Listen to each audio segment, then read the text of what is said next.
Welcome to Break the Rules with Dr. Lauren Lax, a podcast dedicated to quieting the noise in the health, food, and fitness world.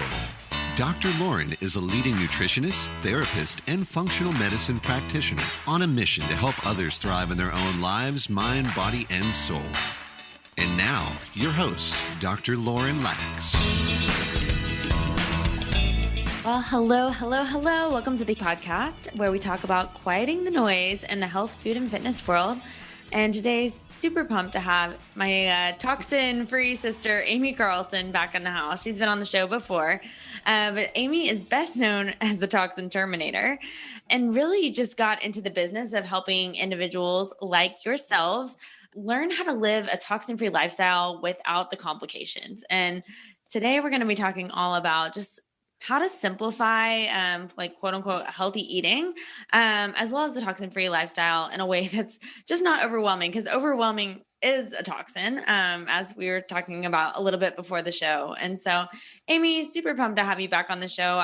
Talking about detox and detoxification strategies is a big passion of mine, especially after going through chronic mold illness and the byproducts from that. And just really excited to get into the world of also talking about food and simplifying that. And so for starters, though, would love you to just reintroduce yourself, give us a little bit about your background and what got you into this world of terminating toxins. I love it. Thank you so much for bringing me back on the show. I just love sharing with your audience. So I was in the automotive industry for 30 years. I worked on cars for a living. I owned automotive shops, and my industry was highly regulated, meaning, we had to keep documentation. We had to have personal protective equipment, all these things surrounding my industry. And because that's where I grew up, I really felt like so was every other industry, was regulated. I had my own health issues. I had several chronic diseases that I was suffering from. I was getting no solutions from doctors, just kind of spinning my wheels, as many people do. And as I dug into really trying to figure out how my body works, I was able to reverse my chronic disease. I was able to get things changed in my life.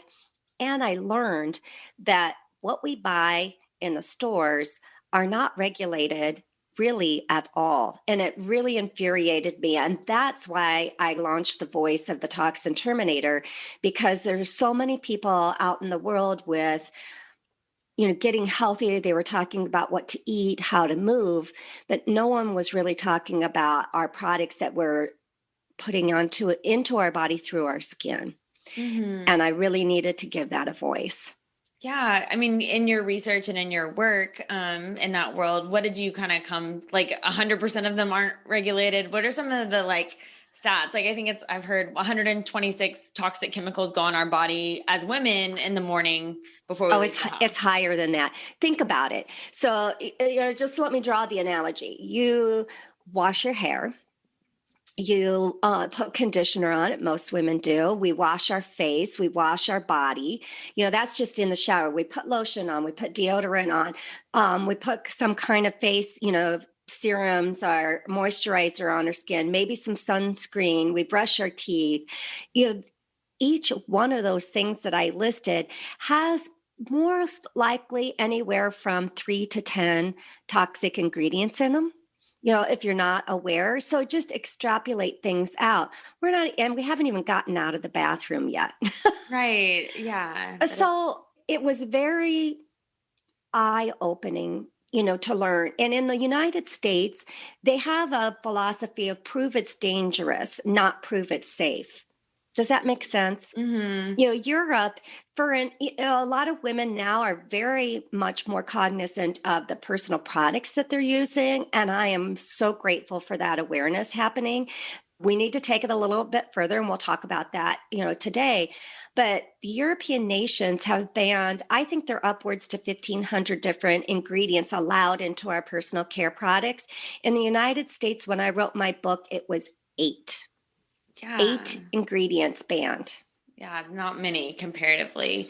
Well, even just talk about the Wild West of like natural products. Cause if you walk down an aisle at say Target or even Whole Foods and there's the words natural, it's kind of like natural chicken. Like we know like all chicken is actually natural. So it can all be called that, but it doesn't mean it's actually like organic or pasture raised or like toxin free. Absolutely. So, yeah. So, what I like to teach the people that I work with is we have to take all of our stuff that we use every day and inside of our home, and we need to treat it like our food. So, we take our food and we turn it around and we're reading labels, right? This is what I need you to understand. The front of the product is marketing. That's all that it is marketing. Ignore it and turn it around and read the back. Now, first of all, I have very few things that I need to turn around and read. But if you do, I want you looking at those labels, just like we're looking for fat content, sugar content, sodium content, calories. We need to do the same thing with our products that we use inside the home. Now, when you're first starting, I'm not a scientist. I'm not an engineer. I don't know what these things are. I have no idea what's going on. And so I don't know what's the right choice, what's not the right choice. I heard if you can't pronounce it, you don't want it. Well, that's not necessarily true because there are many natural ingredients that if used the scientific name, you can't pronounce that either, but that doesn't mean it's bad for you. So what I did is I downloaded an app called Think Dirty. You've heard of it, right? Right. Yeah.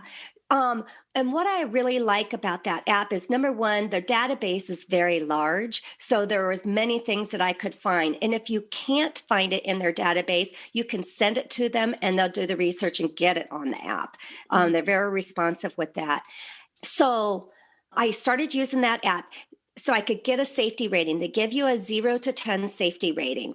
In my home, the threshold is 3. So anything above a 3, I don't allow inside our home. But not only does it give you the rating, it's telling you why. It lists all the ingredients and gives you a rating within each ingredient. And that's really how I started learning. What do I want to avoid? Mm-hmm. Yeah, that's a great app for anyone listening, as is the Environmental Working Group's Skin Deep database as well. They've got Skin Deep, and then they've got an app called Healthy Living, which is good, but I find that not everything is listed in there. It's a hit and miss. And when you're at the store, the Think Dirty has a much broader database. Yeah. Good to know. Well, I know, so kind of talking about the Wild West of food as well. So we're talking about products. Today we're going to lean a little bit more into the food because you said that's a common confusion point or just like overwhelming point for a lot of your boot campers. I know you run a toxin-free type boot camp. Talk to us a little bit about the Wild West of food and understanding what to put in our body. That has been such a difficult topic for me. And so I can relate when our women come to us and they're like, we just want to know what we should be eating and how often should we be eating. They want it like really broken down because they're so confused. And this, we've got keto plans and paleo plans and Mediterranean plans and carnivore plans and oh my word, it's really confusing and we're in the industry. I take the philosophy that not every body is the same. We each have different chemistry. We have different reactions. We each have different food sensitivities. So I'm not here to tell you, you should follow this plan or that plan. What we like to tell you is we want to eat as many whole foods. We're taking toxins out of the food.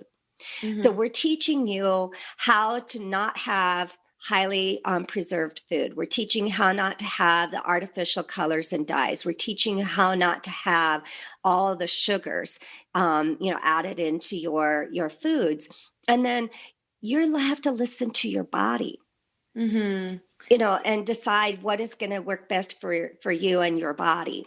Yeah, like really, really, really keeping it very simple, and that real food doesn't have a label. Right. It doesn't. And here's the thing when it comes to food too, is I think people don't want to give their body time. Have you run into this? You'll tell people, these are do these 3 steps, and then, let's watch the transformation. Now, some people might have a really immediate transformation and an immediate result. And some people, it might take a little while.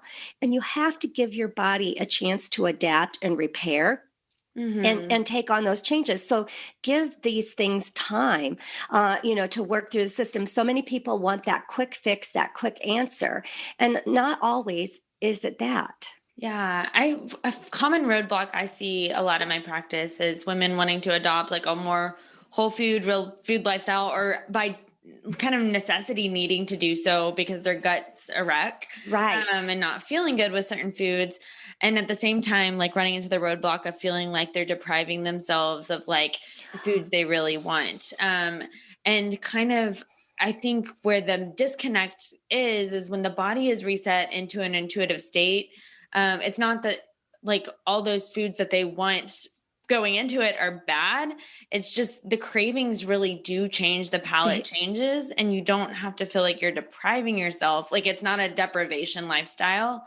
It's more like a body that's like a gut really that's rebalanced. But right. Yeah. Well, and I like to work with women because we work primarily with women. Sorry, guys, we'll work with you. Yeah. Right? Just, primarily women.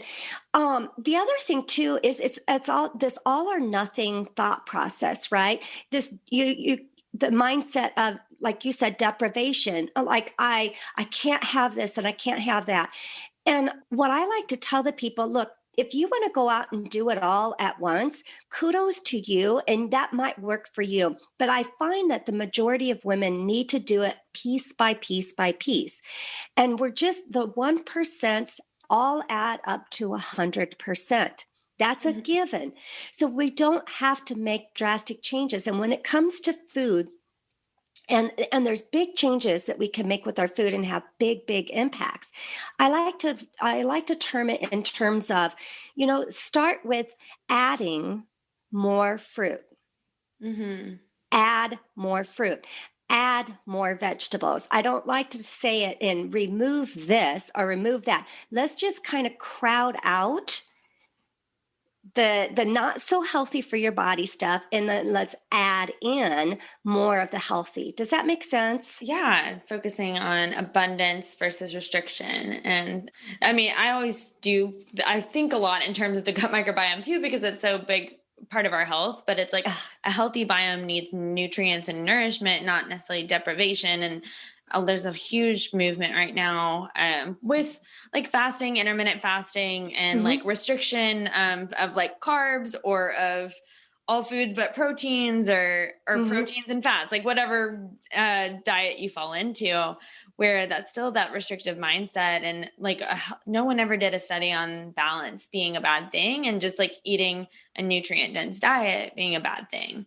Right. Well, and we do follow an intermittent fasting plan in our boot camp, but we're not restrictive. All I want you to do is pick your window of when you're eating. Yeah. And I want you eating whole foods. I want you to move towards that goal of eating the nutrient dense foods, that we can do. And it doesn't have to be overnight, but I want listeners to understand too, I don't want you to choose a diet. I want you to choose a healthy lifestyle. And that means every day you get to make a choice. Every day you get to wake up. And if yesterday was not good choices for you, it's totally okay. We all do it. I have emotionally ate. I have fallen off the bandwagon and had horrible things. And I can see, the swelling in the face, and gut says, whoa, Aimee, what did you just do to me? And that's okay. I go right back to it because it's the percentages. Yeah. You talk about the percentages. What are some examples of like aha moments or epiphanies some people in your boot camps have had with that 1%? Like what are some 1%? Well, a lot of what we hear from the women going through our boot camp is you made it really simple for us to implement. You didn't overwhelm us with, a whole list of things that we needed to do, that you made it simple. The eating in a window of time. You know, just talking about choosing a window of time, and women are having results. We've been getting our first boot camp launched in February, and then we had our second one here in March, and we're hearing from people already. I am, 1 week into this and I've already lost 6 pounds. I'm, 2 weeks into this and I've lost 8 pounds. We're getting results. And here's the thing is, when you choose to do healthy things for your body, weight loss is a side effect of that. Weight loss is never has been my desired effect. And I don't think it needs to be everyone's desired effect, but I'm guaranteeing you, when you make those healthy lifestyle choices, weight loss is going to happen because your body drops that fat that it doesn't need anymore. And like a sustainable way too, that weight loss. Yeah, exactly. You're not just dropping all this weight and, following this diet. I want people to really understand that we have to get out of that diet mentality, that these are choices we're going to make for the rest of their life. Food and eating seem to be a real trigger for women. And I did a lot of guilt and a lot of shaming over the way I ate for years. I knew what I should be eating. And then when I didn't choose to do that, I just beat myself up mentally for not choosing the right things. And I think a lot of women are that way. I hid, I was out teaching, back when we could do live things, the first part of my journey, I would eat ho-hos in the car in between events, where I it was like, why am I doing this? I know better than to do this. And I had this cycle of shame and guilt. And my aha moment with food was learning I didn't have to do it all at once. And it's okay to have the guilty pleasures, in my opinion. Okay. And here's what happened is I decided I was going to give myself permission to eat the junk. I'm just going to give myself permission to do that. What I'm going to do is I'm going to start with 30% of the time, I am going to make all the right food choices. I'm going to eat all the whole foods. I'm going to do exactly what I need to do. And then I got that mastered. And then I said, okay, now 40% of the time, I worked myself up. And even today, I am in an 80-20. 80% of the time, I follow a very healthy diet, a very clean, not diet, but, a clean eating. I eat clean whole foods. And 20% of the time, it's a free-for-all.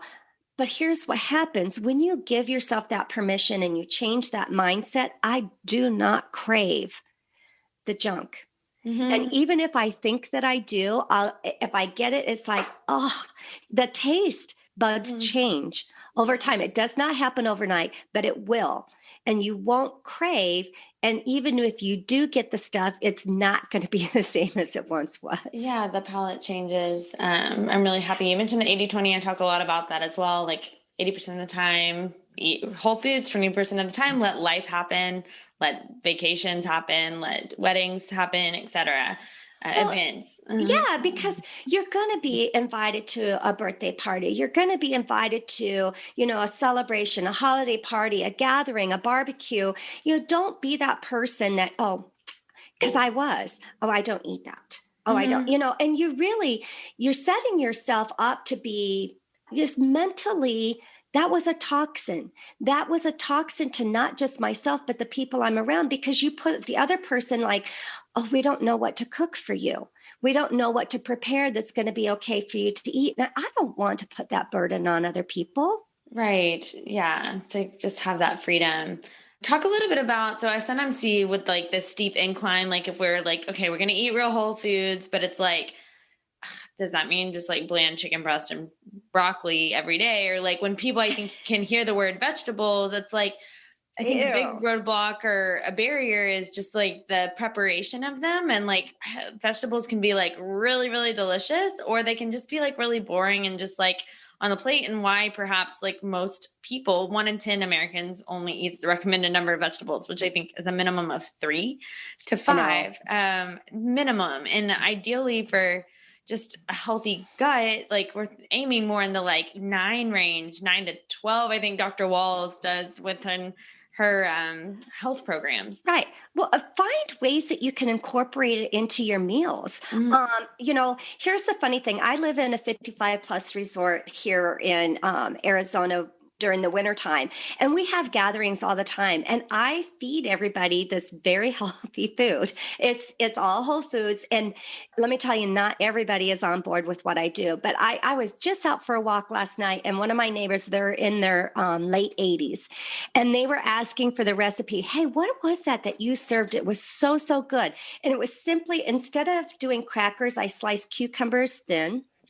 And then I made a crab mix to put on top of it. And so there's options that you can do, lettuce wraps instead of bread. You can have, cucumbers to use. It's being creative to get those vegetables into, because we need that fiber. Right. Wow. So, how can you roast them, play with your spices, have fun in the kitchen, and be mindful when you're doing it. Right. Think about, how is this smelling? How is this going to taste? How is this going to feel my body? And really be in that moment to really have fun and let your creativity go. Start adding more vegetables and salads. I play with that all the time. I add fresh herbs into my salads. I'm just always, I wonder what this would taste like, throw it together. Experimenting. I always say ghee, sea salt, and or olive oil goes a long way too. Oh my gosh. Yes. So super simple. Also talk a little bit about, so within the world of like healthy eating, we do live in modern day. So there are like bars on shelves. There's like cassava flour, coconut flour, tortilla chips. There's things that we find like in the aisles. I live in the Whole Foods headquarters here. So a lot of people go into Whole Foods and then they walk out. Like I shopped at Whole Foods. So everything is like A-okay.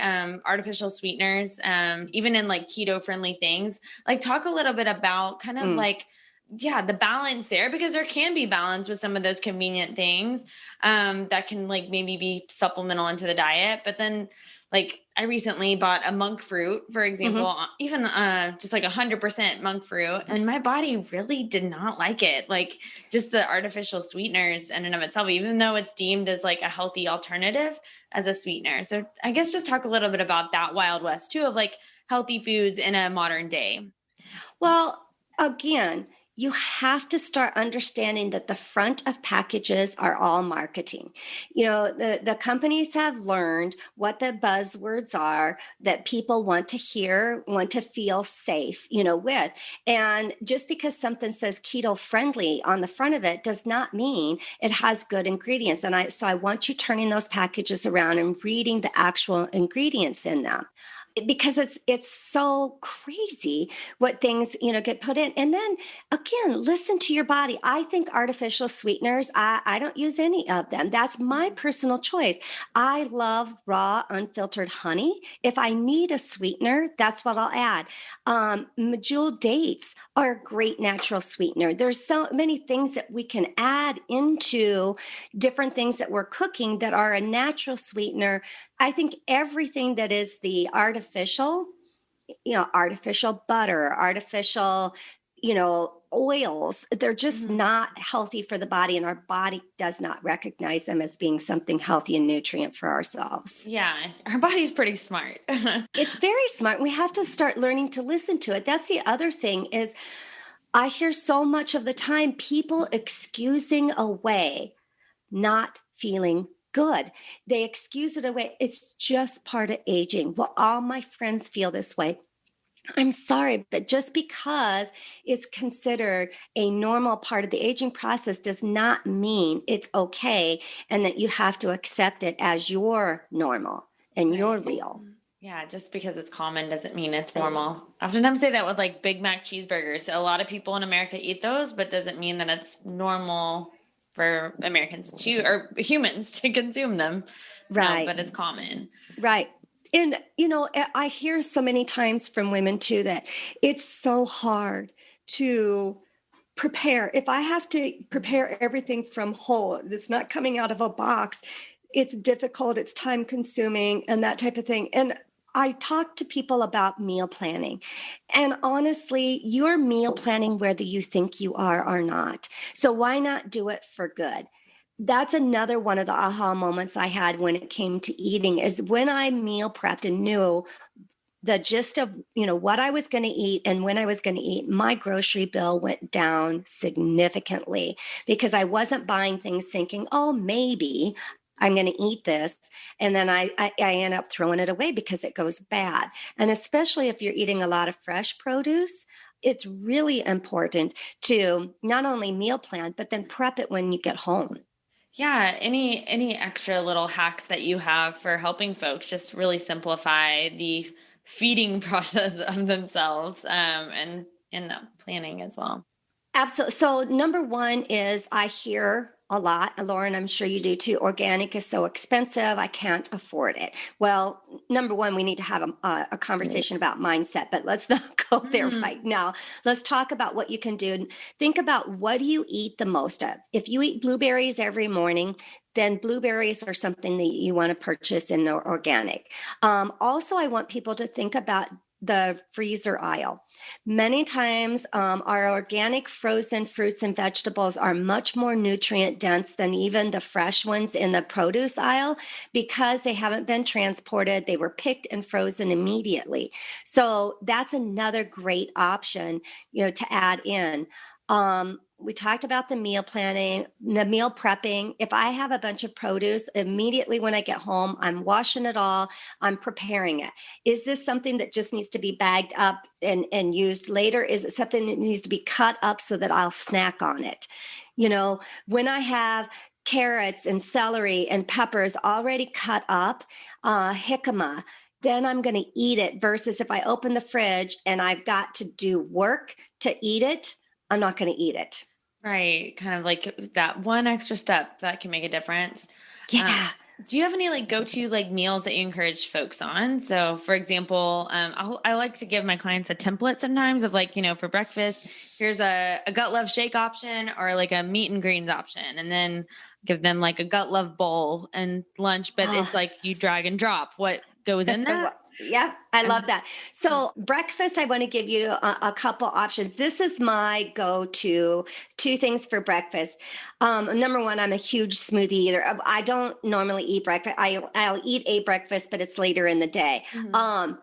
Overnight oats is a huge one for me. And you can do so many things with overnight oats. I seriously let your creativity flow with that. And then chia seed pudding. I love chia seed pudding. So, and again, your creativity can go wild with those, but I just buy I don't even know what size mason jars they are. I'll buy the smaller ones or even the half little quart size or half pint. Yeah, even the little ones. Make up a big bowl of it and do the base. So on overnight oats, I will just have my plant-based milk that I'm using. I'll have any kind of protein powder that I want to put in there and my oats. And then I'll add in the other ingredients. If I want to add in my organic vanilla, the fruits, I'll add that in the morning, when I eat it. Same thing with the chia pudding. I will put that, the base of that together and then add in the fruit, the nuts, the shaved coconut. There's so many options that you can put into those. And I really like those. It's a really great go-to snack or go-to breakfast. The other thing with smoothies, and I'm a huge smoothie and a juicer, is when we're drinking our calories and our protein, you want to get the enzymes activated in your mouth. Have you heard of this trick? Chewing your smoothie? Yeah. Yeah. Before you drink it, just act like you're chewing gum in your mouth, and do that. It gets your enzymes activated to know, hey, we got food coming in, because normally we're chewing, which activates the enzymes and gets everything started. But in a smoothie, we're drinking it. So we need to activate. Yeah, no, I'm so happy you mentioned that. I love those little hacks that make a difference. And not gulping or inhaling it, really sipping it and enjoying it, tasting it. Exactly. I don't really have a go-to lunch and dinner. I have actually... for me, it's just my husband and I order meal plans off of Green Chef. Oh, that's awesome. And they're all organic, and I order 4 meals a week. It's enough for 2. You can order them for more than that. And everything I need to prepare my meal is in the bag. Yeah. And the recommendation I have when it comes to lunch and dinner is reverse them. Mm-hmm. Eat your bigger meal at lunch versus eating it at dinner. So I do those meals at lunchtime. And then for dinner, I'm having something light, like a thrown together salad, or, do a small pasta type dish, or, just something more light in the evening time. Help with sleep. Mm-hmm. Yes. And not eating all the way up till when I go to bed. Yeah. Definitely.